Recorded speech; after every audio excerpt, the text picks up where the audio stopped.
Everyone, আশা করছি যে তোমরা ভালো আছো। ঘুম থেকে উঠে দেখি আজ সূর্যি মামা ছুটি নিয়েছে, তার বদলে মাঠে নেমে পড়েছে মেঘ আর বৃষ্টি।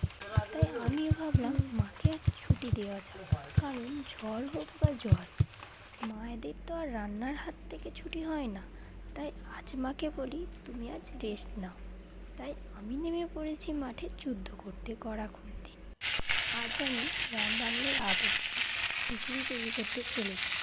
আমি এর আগে কোনো দিনই খিচুড়ি রান্না করিনি।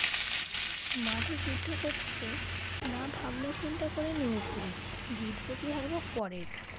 আমাকে রান্না করতে দেখে দাদা মাথায় তো হাত, ভাবছি যে আজ খাবারটা মুখে দিতে পারবে কি। যাক, এইদিকে গল্প করতে করতে রান্নাটা প্রায় শেষের মুখে। খিচুড়ি খেতে ভালো হোক বা মন্দ, দেখতে কিন্তু হেব্বি হয়েছে। তোমাদের কেমন লেগেছে